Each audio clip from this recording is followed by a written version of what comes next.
What's on, ladies and gentlemen? My name's Ross, I like games, and today we've got more level 6s to show you from the upcoming BT4 Great Legend expansion. They're coming thick and fast, alright?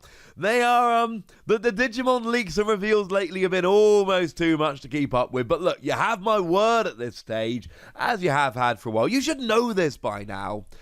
I will cover all of the news. And if sometimes it all starts to add up and it takes a bit longer than usual to get through it, well, then it all adds up. And we take a bit longer than usual to get through it. But you have my word, ladies and gentlemen, that one way or another, we will get through all of this and life will be good. Yay! So, with all of that borne in mind, let's start off looking at an extremely exciting ShineGreymon card. And a lovely shout out to Ensan Gaming channel, I don't know, I'm sorry, over on Facebook for providing our translations. So to start off with ShineGreymon then, what we've got is a level 6 Digimon, 12 cost to play normally, which is expensive but not prohibitively so, 11,000 power, which is fairly standard, and 3 cost to evolve, which is standard, from either a level 3 red or a level 3 yellow. Now, as a bunch of people have already pointed out, this opens up a lot of very interesting things. Because, of course, we've already got ShineGreymon. ShineGreymon is already a thing, it's already a good deck, it's already one that people want to play. But ShineGreymon is an exclusively yellow deck. So essentially what we have here is a red ShineGreymon that can slide effortlessly into a yellow ShineGreymon deck, but is still a red card. Now that does a couple of things. It opens up red option cards. Obviously Gaia Force is a very exciting red option card that an awful lot of people play. It's an 8 cost that just deletes any Digimon. But as a security card, it does the same thing. You're usually crossing your fingers for it to come around as a security card. But also, it opens up Omegamon or Omnimon. Now, I am fully aware that there are an awful lot of people out there that have already looked at this and gone, well, yes, technically it does, but we don't really need Omnimon in this particular deck.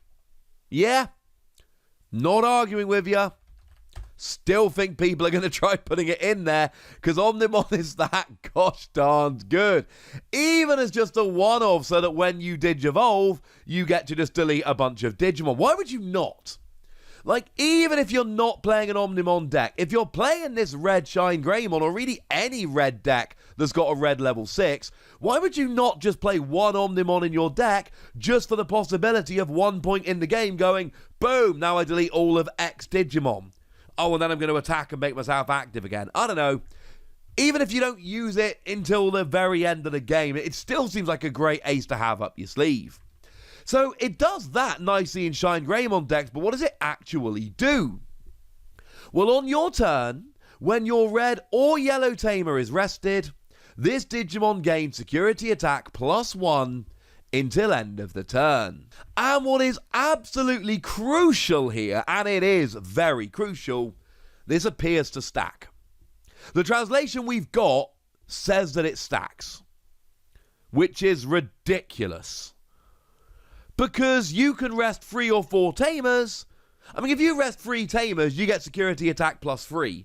You're taking out 4 security cards at once, potentially. And you got 11,000 power, so there will be some times where you attack the stack and a security card comes out and it's an 11, 12, 13,000 power Digimon, but that is going to be the exception rather than the rule. It's going to happen occasionally rather than often, etc.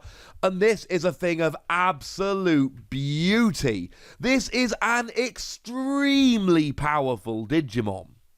Because you see, the other thing is that this is a skill that activates when your red or yellow tamer is rested. And it doesn't say how it needs to be rested, just that it is.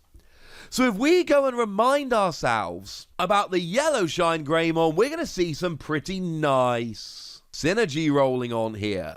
So the level 6 ShineGreymon, the one we saw before, was, and again, an 11,000 power. The stats were nothing terribly special. It was kind of expensive.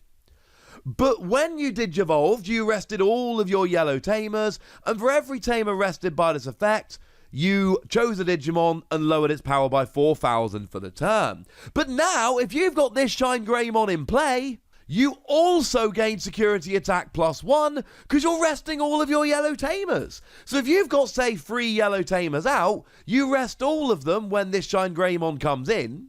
You have 3 different activations to minus 4,000 power from one of your opponent's Digimon, and then you get security attack +3.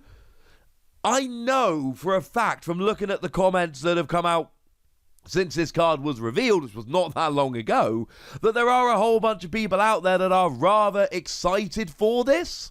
Well, you know what, ladies and gentlemen? Yeah, you absolutely should be. Now, there is one side note we do need to give as we finish off looking at ShineGreymon here. Yellow is not the best colour for resting your tamers. There are a bunch of tamers that get rested when you use them.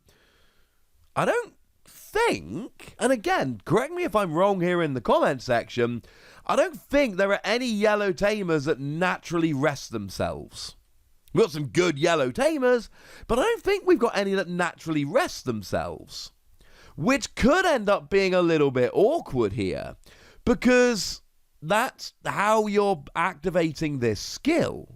Now, I would be willing to bet, moderately heavily, if I were a betting man, that there is going to be one in this particular set. Remember, we have seen very little of this set so far. So do hold your horses saying that there are none, wussy, because actually there's probably more coming very, very soon. But this has the potential to be an absolute monster, and clearly when you combine it with the other yellow ShineGreymon, or the yellow ShineGreymon, the other ShineGreymon, ho ho ho.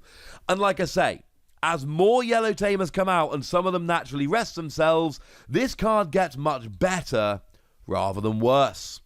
But there is another Greymon that we need to take a look at in this particular video. It is VictoryGreymon, and this one also looks fun.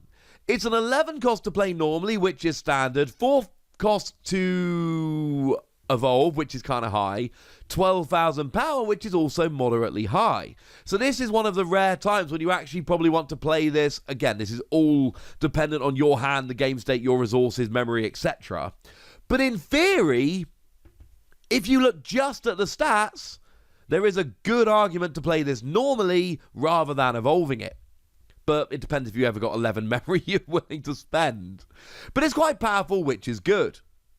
But on your turn, it's got Digiburst 2. Choose one of your opponent's Digimon with 8,000 power or less and destroy it, or delete it, to use the parlance of the game. This is wonderful. So you know how I said you're going to play it normally because it's an 11 cost to play normally? You are definitely not, like ever, gonna play this normally. That would not be a particularly good idea. Because remember, Digiburst 2 says you've got to trash 2 evolution sources from this Digimon.